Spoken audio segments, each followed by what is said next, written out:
يا صباح الفل عليكم يا حبايب قلبي، عاملين ايه؟ يا رب تكونوا بخير. جايه لكم النهارده بقى بفيديو جديد. كله كده تجهيزات وحاجات وخلطات كده بتنفعنا طول الشهر يعني. فتابعوا معايا كده الفيديو للاخر، ولو انتي بقى لسه ما اشتركتيش في القناه تنزلي تحت تدوسي على علامه الاشتراك وتفعلي زر الجرس على الكل عشان يوصلك اي فيديو جديد انا بنزله. ولو انتي مشتركه معايا تنزلي تحت تدوسي على علامه لايك كبيره كده وتسيبي لي كومنت حلو فيه دعوه حلوه كده من قلبك ليا. كملوا بقى الفيديو معايا للاخر. بصوا في الفيديو اللي انا نزلته اللي هو قبل ده على طول، انا كنت مورياكم بعد ما خلصت الطماطم، فده الفيديو يعني اللي قبل المفروض كان ينزل قبله. بس زي ما قلت لكم قبل كده انا كان حصل معايا كده شويه لخبطه في الفيديوهات، كنت خلصت التاني فقلت لا انزله لكم وبعد كده انزل لكم ده. دي كده انا كنت قبل كده عامله مفرزه عدايه طماطم، بس باقي منها حاجات بسيطه كنا بنستخدم منها يعني. بصوا يا عموما ملهاش علاقه برمضان، هي اي نعم في رمضان بجد بتنجزني قوي.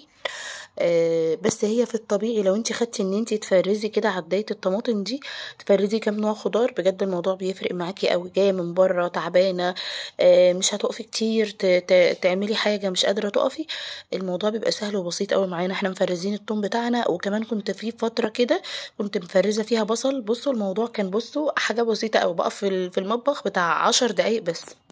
بشوف بقى ناس بتتريق حمري اللسان عصفور، حمري الشعريه، هو ده اللي هياخد منك وقت. على فكره يا جماعه والله انتوا ما بتقفوش في المطبخ، انتوا طالما بتقولوا كده وبتتريقوا على الناس اللي بتخلص فعلا. يعني انا التفريزات دي حاجه اساسيه عندي.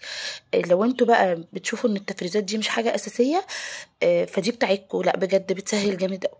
فزي ما انتوا شايفين كده حطيت كده العدايه، بغسلها مره واتنين وتلاته، وبفضل مولعه كده الميه مشغلاها سرسوب خالص عشان اقدر اطمن انها كويس، وبفتح كل طماطميه من النص. نيجي بقى للمسحوق بتاعنا. انا المسحوق عندي ما شاء الله، انا اول مره اول سنه اجيبه ويعدي السنه معايا. يعني انا بجيب مسحوق ما شاء الله يكفيني ممكن سنه او اكتر، المره دي اهو معدي معايا السنه ودخلنا في السنه الجديده وانا لسه عندي مسحوق. المهم زي ما انتوا شايفين كده حطيت المسحوق بتاعي ايا كان بقى اوكسي برسيل اريال اللي انتي بتستخدميه. تمام. فانا دي الخلطه اللي انا بعملها بتخلي الغسيل معايا ينور يعني كل ما الشهر بتاعي يخلص بعمل كده. بحط البرسيل بتاعي او المسحوق بتاعي في قلب الطبق الجردل الكبير ده. العلبه الكبيره دي انا جايباها للمسحوق بس. تمام. بحطها فوق الغساله وفيها المعيار بتاعها. حطيت ايه بقى؟ حطيت شويه من ب5 جنيه بيكنج صودا اللي هي كربوناتو، وحطيت ب5 جنيه ملح ليمون. كده في حاجه بقى تانية احطها اللي هي البرسيل الجل ده. لو انت عايزه تستغني عن الخطوه استغني مفيش مشكله. بصوا بقى البرسيل الجل هنا لازمته ايه؟ اي نعم بيدي نظافه وبينور طبعا. احنا لو جبنا جل احنا اي مسحوق جل مش هنلاحق عليه في الفلوس.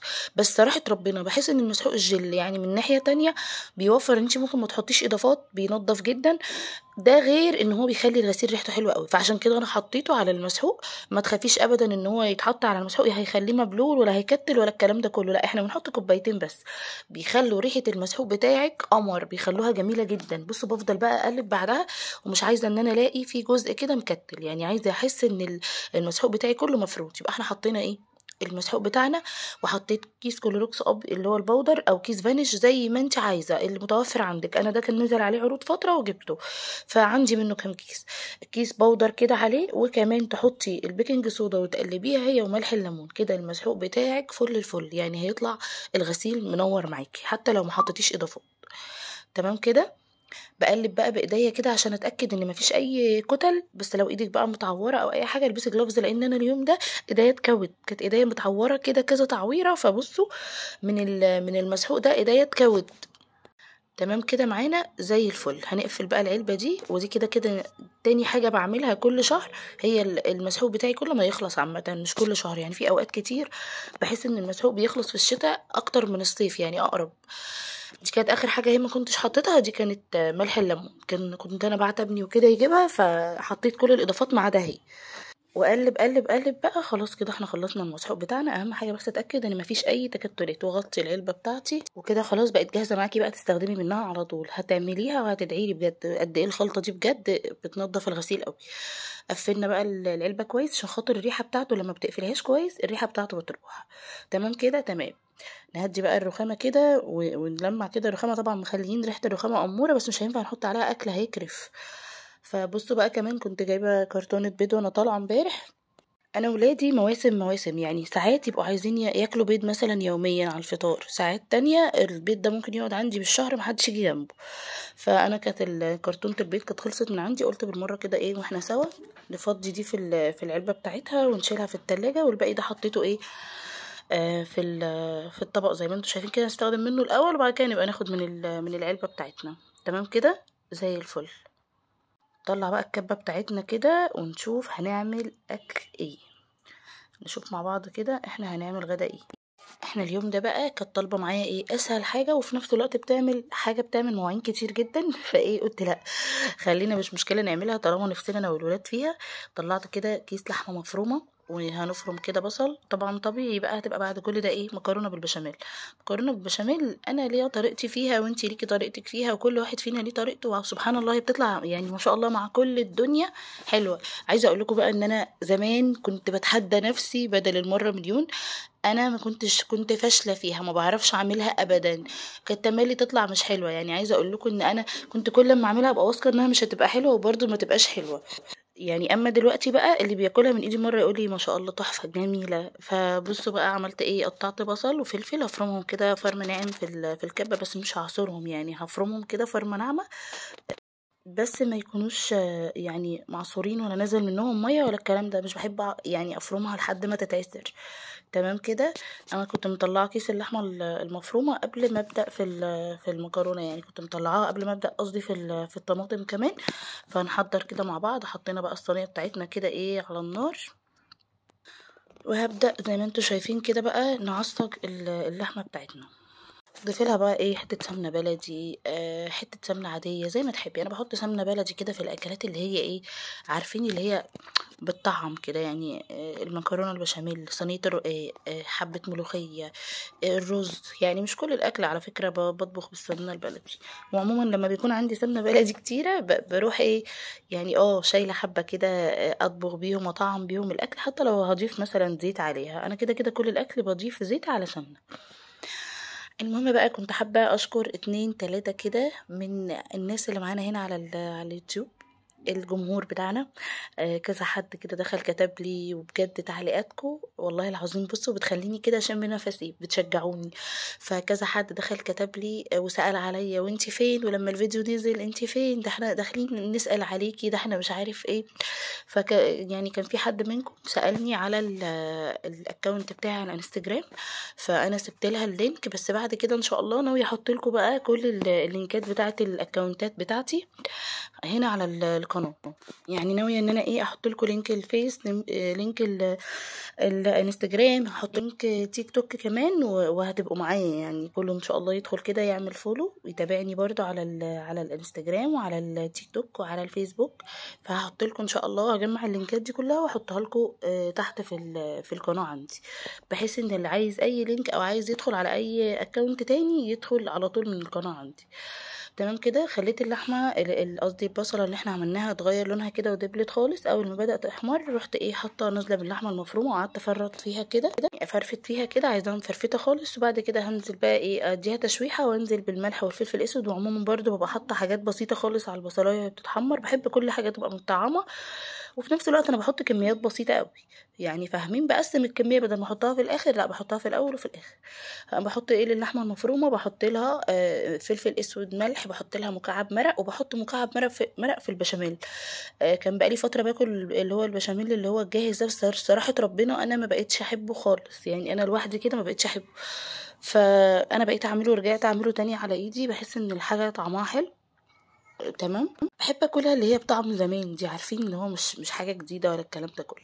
حطيت بقى مكعب المرق وحبه ملح وحبه فلفل، وهنزل كمان بالطماطم، طماطميتين كده صغننين ضربتهم كده في الكبه، وعايزه تخرطيهم مفيش مشكله خالص بيدوا لون، عايزه تستغني عنهم مفيش مشكله، بتدي طعم مسكر كده للحمه.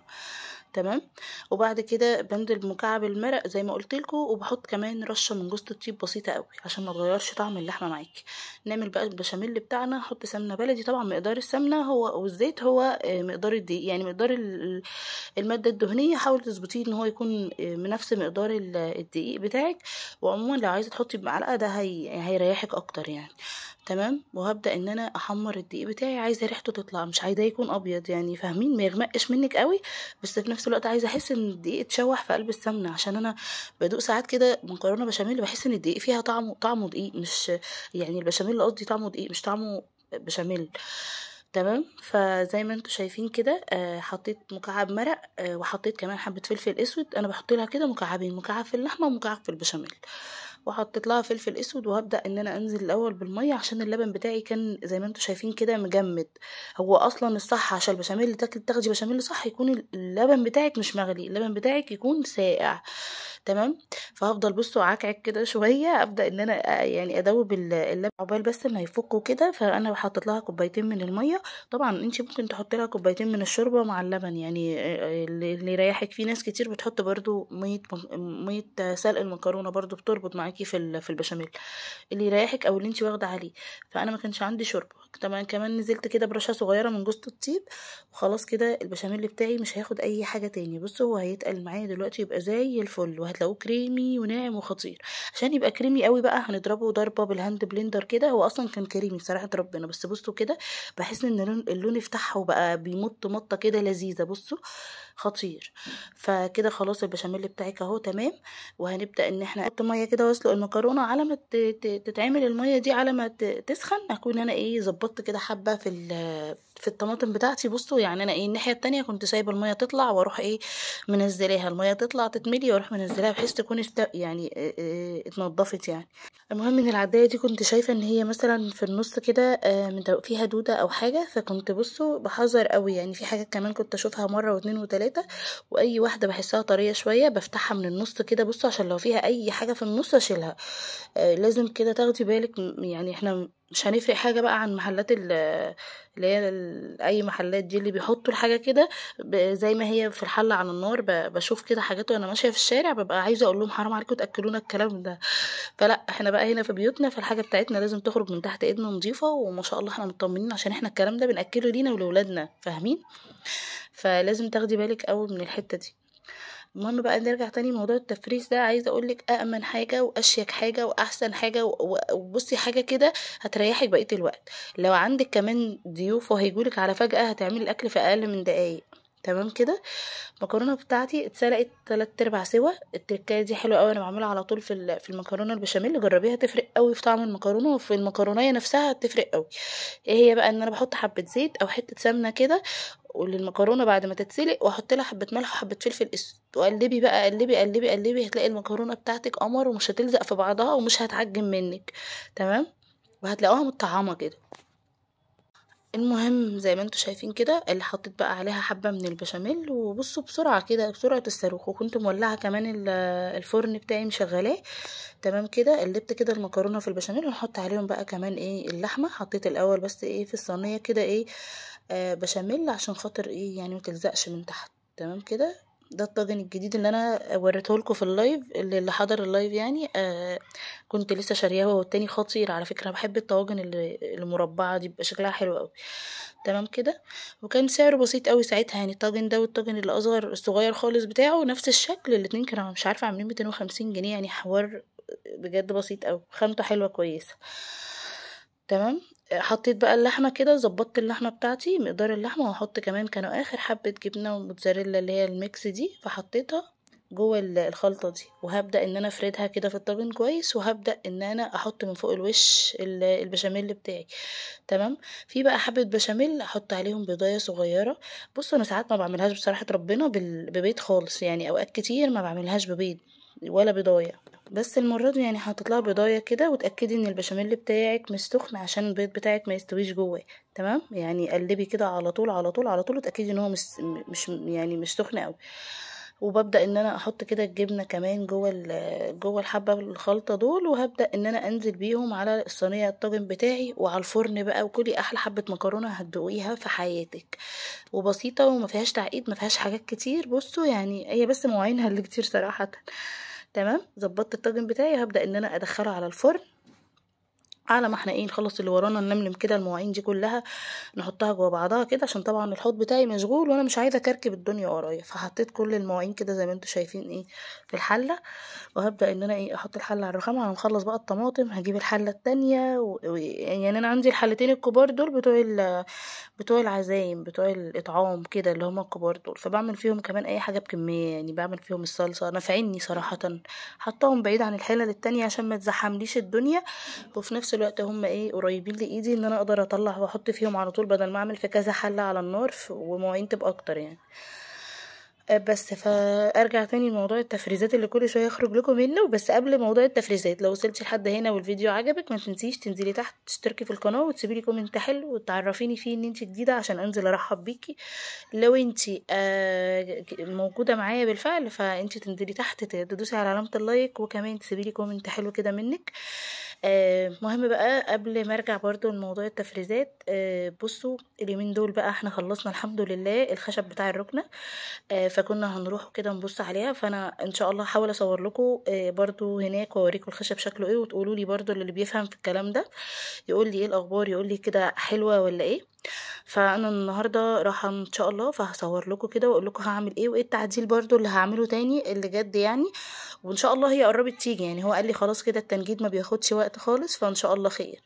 فهروح كده اخدكم معايا وانا رايحه اروح ابص على الخشب واقول لكم الدنيا بتاعت الخشب ايه وايه التطورات الجديده وناويين نعمل ايه، وكمان عشان خاطر النجار يجي، عشان خاطر اللي هو المكتب اللي احنا عايزين نعمله لمنا في اوضه منا.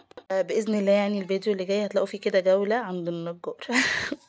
انا على قد ما انا فرحانه على قد ما انا خايفه، فاهمين؟ بالرغم من ان شغل الراجل ده كويس بس انا برضو خايفه جدا، عارفين اللي هو خايفه ما تطلعش زي ما انا متخيله. وكمان هنسافر الاجازه جت فهنسافر بقى، والبيت التاني هصور لكم برضو كده واحنا هناك. خدهم كده ونسافر يومين قبل ما الاجازه تخلص، وقبل ما ايه يعني يقولوا لا ما خدتناش غيرنا جو. حطينا كده الاكل، المكرونه كانت اموره قوي وكانت خطيره، والبشاميل كان طعمه تحفه جدا. يا دوبك هي مكرونه بالبشاميل ومخلل زي ما انتم شايفين، ما عملتش اي حاجه تانية لان كان ورايا كذا حاجه بعملها. وحطيت بقى الصلصه على على النار، صلصه على الطماطم، الصلصه على النار تتسبك براحتها. وطبعا في الفيديو اللي فات انا وريتكم لما خلطناها وصفيناها وعبيناها. يا رب يكون الفيديو عجبكم، والسلام عليكم.